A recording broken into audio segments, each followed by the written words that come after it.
Hello everyone, welcome back to our YouTube channel. ഇത് ഞങ്ങളുടെ Scotland ട്രിപ്പിൻ്റെ last എപ്പിസോഡാണ് കേട്ടോ. സോ ഇന്നത്തെ ഞങ്ങളുടെ പ്ലാൻ ഫാൽക്രിക് വീൽസ് വിസിറ്റ് ചെയ്യണം, കെൽപീസ് വിസിറ്റ് ചെയ്യണം എന്നുള്ളതാണ്. കുറച്ച് ടയേർഡായിരുന്നതുകൊണ്ട് ഉച്ചവരെ ഞങ്ങൾ വീട്ടിലിരുന്ന് റെസ്റ്റ് എടുത്തു. ഫാൽക്രിക് വീൽ എന്താണെന്ന് വെച്ചാൽ ഇത് വേൾഡിലെ ഒരേ ഒരു ഫുള്ളി റൊട്ടേറ്റിംഗ് ബോട്ട് ലിഫ്റ്റാണ് കേട്ടോ. അതായത് ഈ വെള്ളത്തിൽ കൂടെ വരുന്ന ബോട്ടിനെ ലിഫ്റ്റ് ചെയ്ത് ഒരു മലയുടെ അപ്പുറത്ത് എത്തിക്കുന്ന പരിപാടിയാണ്. ഇത് കണ്ടോ, നിങ്ങൾക്ക് ഈ പിക്ചറിൽ കാണാൻ പറ്റും. ഇത് ശരിക്കും ചലിക്കുന്ന ഒരു ചക്ര രൂപത്തിൽ സ്ഥാപിച്ച ഒരു ബോട്ട് ലിഫ്റ്റാണെന്ന് പറയാം. ഇത് രണ്ട് കനാലുകളെ തമ്മിൽ ബന്ധിപ്പിക്കുകയാണ് ചെയ്യുന്നത്.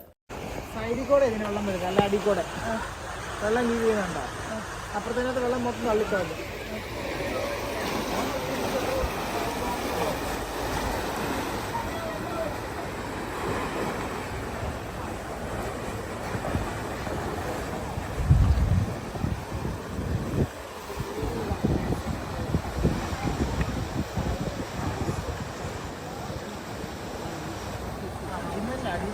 ഇത് രണ്ട് കനാലുകളെ തമ്മിൽ ബന്ധിപ്പിക്കുകയാണ് ശരിക്കും പറഞ്ഞാൽ ചെയ്യുന്നത്.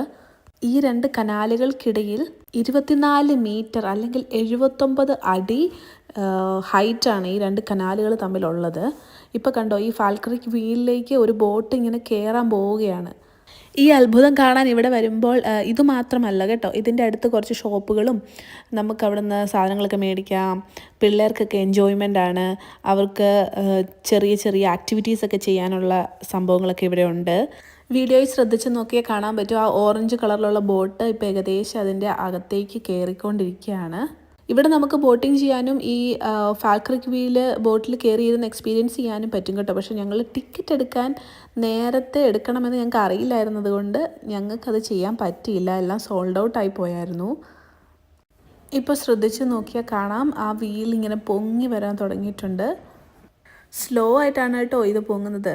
വീഡിയോ ഞാനിവിടെ സ്പീഡിലിട്ടേക്കുന്നതുകൊണ്ടാണ് ഇത് സ്പീഡിൽ പൊങ്ങുന്ന പോലെ നിങ്ങൾക്ക് തോന്നുന്നത്. അങ്ങനെ ഈ ബോട്ട് പതുക്കെ പതുക്കെ മേളിലെത്തുമ്പോഴേക്കും ഓപ്പോസിറ്റ് സൈഡിൽ മേളിൽ ഓൾറെഡി ഉണ്ടായിരുന്ന ബോട്ട് താഴെ എത്തും. അങ്ങനെയാണ് ഈ സംഭവം വർക്ക് ചെയ്യുന്നത്. ഇപ്പം ചിലപ്പം ചിലരെങ്കിലും വിചാരിക്കും ഇത് വർക്ക് ചെയ്യാൻ എന്തോരം എനർജി ആവശ്യമുണ്ടായിരിക്കുന്നല്ലേ. ഇവർ പറയുന്നത് ഇത് ഒരു ടോസ്റ്റർ ഉപയോഗിക്കുന്നതിലധികം എനർജി ഉപയോഗിക്കില്ല എന്നുള്ളതാണ്. പിന്നെ കുറച്ച് നേരം ഞങ്ങൾ അവിടെ കുറച്ച് ഫൺ ആക്ടിവിറ്റീസൊക്കെ ചെയ്ത് ടൈം സ്പെൻഡ് ചെയ്തു. ഇത് കിഡ്സിന് മാത്രമല്ല അഡൽട്ട്സിനും കയറാം. സോ ഞങ്ങളും ട്രൈ ചെയ്തു, നല്ല രസമായിരുന്നു കേട്ടോ.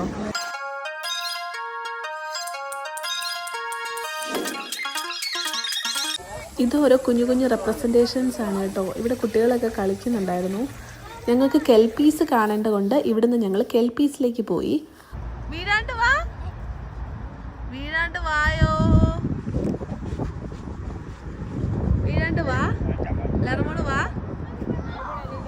ഞങ്ങളുടെ ലാറമോള് പിച്ച് വെച്ച് നടക്കാൻ തുടങ്ങിയിട്ടേ ഉള്ളൂ കേട്ടോ. അതിൻ്റെ ഒരു ആവേശമാണ് ഈ കാണുന്നത്.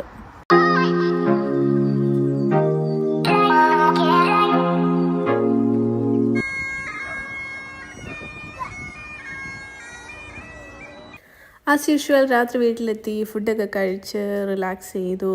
ഞങ്ങളൊരു ചീട്ട് അന്വേഷണം ഇരുന്നിട്ട് എവിടെയും കിട്ടാനില്ലായിരുന്നു കേട്ടോ. സോ നെക്സ്റ്റ് ഡേ മോർണിംഗ് ഞങ്ങൾക്ക് ഇന്ന് പ്രത്യേകിച്ചൊന്നും എക്സ്പ്ലോർ ചെയ്യാൻ പ്ലാനില്ല. Going back to home.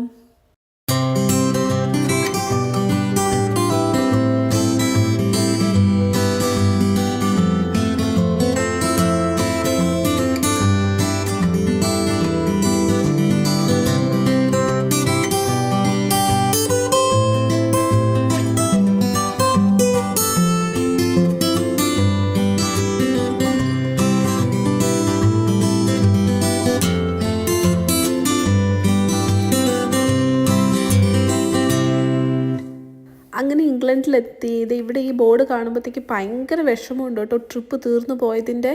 So ഞങ്ങൾ ഓൺ ദ വേ ഒരു സ്ട്രോബെറി ഫാമിൽ സ്റ്റോപ്പ് ചെയ്തു. അവിടെ കുറേ കിഡ്സിന് ആക്ടിവിറ്റീസ് ഒക്കെ ഉണ്ടായിരുന്നു. അവിടെ കുറച്ച് നേരം കളിച്ചു. ഞങ്ങൾ തിരിച്ചെത്തിയിരിക്കുകയാണ്. സ്കോട്ട്ലൻഡ് ട്രിപ്പ് കഴിഞ്ഞിട്ട് വീണ്ടും പഴയ താറ സ്വഭാവത്തിലോട്ടും ലുക്കിലോട്ടൊക്കെ വന്നിട്ടുണ്ട്. യാത്ര അടിപൊളി, മനോഹരം. പിള്ളേരൊക്കെ ചില്ലൗട്ടായി ഫ്രീ ആയി എല്ലാവരും വീണ്ടും പണിയെടുക്കാനുള്ള മൂഡ് എനർജി സമ്പാദിച്ച് തിരിച്ചിവിടെ എത്തിയിരിക്കുകയാണ്. സ്കോട്ട്ലാൻഡ് അതിഗംഭീരമായ സ്ഥലമാണ്, എല്ലാവരും വിസിറ്റ് ചെയ്യണം. ഞങ്ങളുടെ സജഷനായ സ്ഥലങ്ങളൊക്കെ ചേച്ചി പുറകെ ഇടുന്നതായിരിക്കും. വെറൈറ്റി സ്ഥലങ്ങളുണ്ട്, നമ്മൾ പ്രതീക്ഷിക്കാത്ത സമയത്ത് പ്രതീക്ഷിക്കാത്ത പോലുള്ള വ്യൂവിലുള്ള പല സ്ഥലങ്ങളുണ്ട്. എല്ലാവരും പോവുക, കാണുക, ആഘോഷിക്കുക, ലൈഫ് എൻജോയ് ചെയ്യുക. അങ്ങനെ ഞങ്ങളുടെ ബ്യൂട്ടിഫുൾ ട്രിപ്പ് ഇവിടെ അവസാനിച്ചു. അടുത്ത ട്രിപ്പ് തുടങ്ങുന്നത് വരെ ബൈ.